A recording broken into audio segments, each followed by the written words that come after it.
6 against 2, a shameless victory beneath the tower. In an ancient cave outside, the weirwood tree's guardian, the three-eyed raven, was training Bran Stark. Touching the roots of the weirwood, Bran's consciousness was gently led back to the past, to Winterfell, which he had left long ago. He saw his childhood father Eddard and Uncle Benjen practicing swordsmanship under the supervision of the young master-at-arms, Roderick. The brothers were joyful and diligently hard-working. Just then, Lyanna Stark, Bran's aunt, whom he had never met, galloped in on horseback, just as his father Eddard had mentioned more than once. Lyanna was an excellent rider, able to make her horse gallop in circles according to her will at a young age. At this time, Eddard was about to be sent to the Eyrie to be fostered by Lord Jon Arryn, the Hand of the King. Lyanna was worried about who would train with Benjen after he left. She suddenly called out an unfamiliar name towards Bran's direction, Wyllis. Bran's heart skipped a beat, and he turned to see a tall stable boy standing behind him. This build and appearance, Bran was all too familiar with it. It was Hodor who had carried him through endless journeys. However, at this time, Hodor could still speak clearly, and his larger physique compared to his peers made Lyanna want to train him as a warrior. Therefore, he was also an excellent sparring partner for Benjen after Eddard left. Hodor was also happy about it, picking up a shield and blunted arrows to go practice with Benjen. As a result,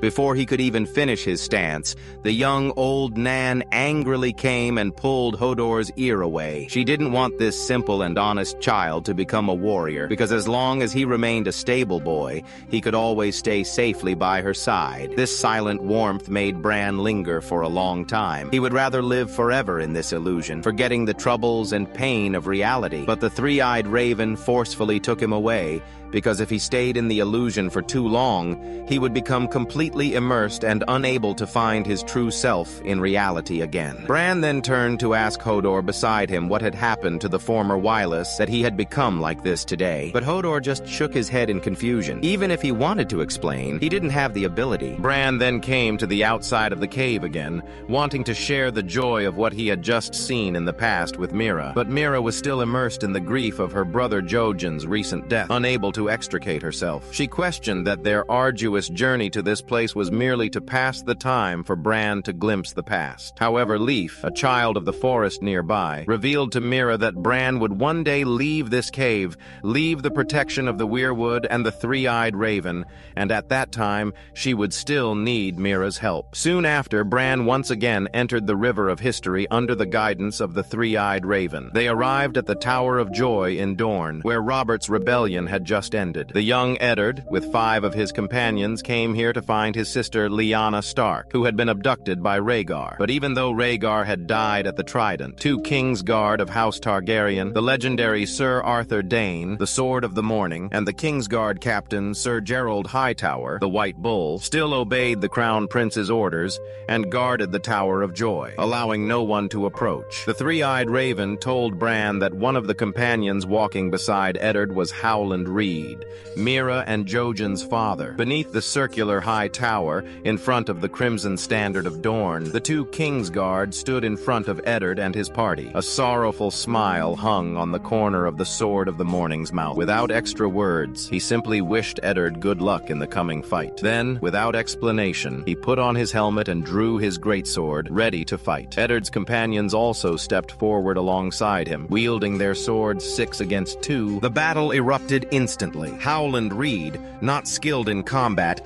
was the first to be cut and fell to the ground by Arthur. The White Bull was not to be outdone, piercing a companion's chest with an arrow. But then Gerald Hightower was also found to have a weakness by the pursuing Eddard and had his throat pierced. The Kingsguard captain fell to the ground, and the situation became Arthur fighting 4. Under the tense and oppressive atmosphere, Eddard knew he still couldn't relax his guard because he knew that standing before him was a living legend on this continent. So, Eddard gave an order, and all the companions began to attack simultaneously. But even though Arthur wielded 2 swords, his footwork and movements were still as agile and nimble as a leopard. His swordsmanship had completely merged with him, and 1 warrior died at his feet. And when this first breach in the defense was torn open, everything slowly disintegrated. Under the unpredictable and elusive sword moves, Arthur quickly sliced another warrior's neck, then turned, blocked an enemy's attack from behind with 1 sword, and pierced the enemy's body with the other. Blood stained the ground beneath their feet, and in the blink of an eye,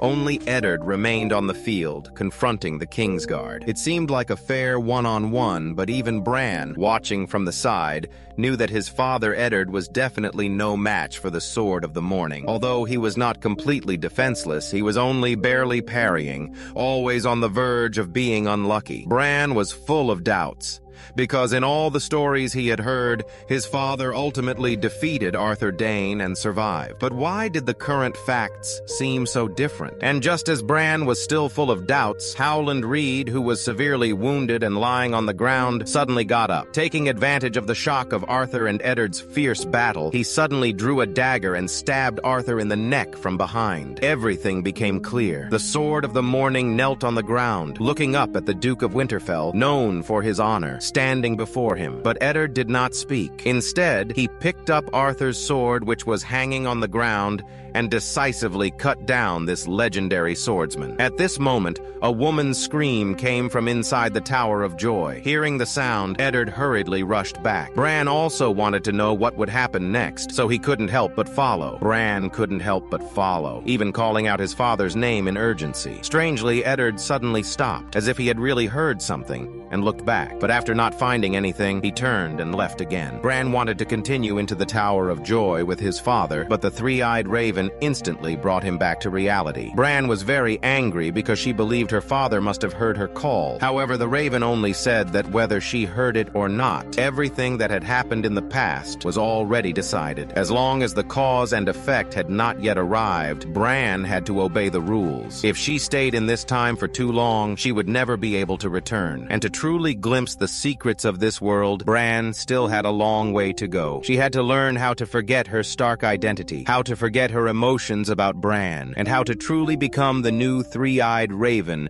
who could see through the past, explore the future, and understand all things in the world from thousands of miles away, using ancient knowledge to bear the heavy responsibility of fighting the army of the dead. Soon after, Bran was taken to ancient times again. At that time, there was no imposing wall on the continent, nor cities permanently covered in ice and snow. Bran's family was her eternal home. On the land, the first men continuously expanded northward to broaden their living space. They wantonly and mercilessly cut down and trampled the weirwood trees of the children of the forest, encroaching on their homeland. At this time, in a valley of spiral-shaped standing stones, Bran saw Leaf and other children of the forest weeping and whispering under a weirwood tree, discussing strategies to deal with the first men. Finally, with a sense of helplessness and determination, Leaf slowly picked up a dragonglass dagger and walked step by step towards a first man captured and tied to a weirwood tree. The man struggled desperately in fear and despair, but ultimately could not break free. Bran witnessed with his own eyes the children of the forest slowly stab the dragonglass into his chest. After a painful scream, the man's body began to undergo a strange transformation. His eyes gradually turned from pupils to a ghostly blue, and his skin became as pale as paper. The first White Walker in the river of history, also known as the Night King, was born. Bran suddenly woke up from the illusion. Leaf stood quietly in front of him, calmly facing his questions. It turned out that at that time, they were fighting against Bran's ancestors, the first men. The children of the forest at a disadvantage had no other choice,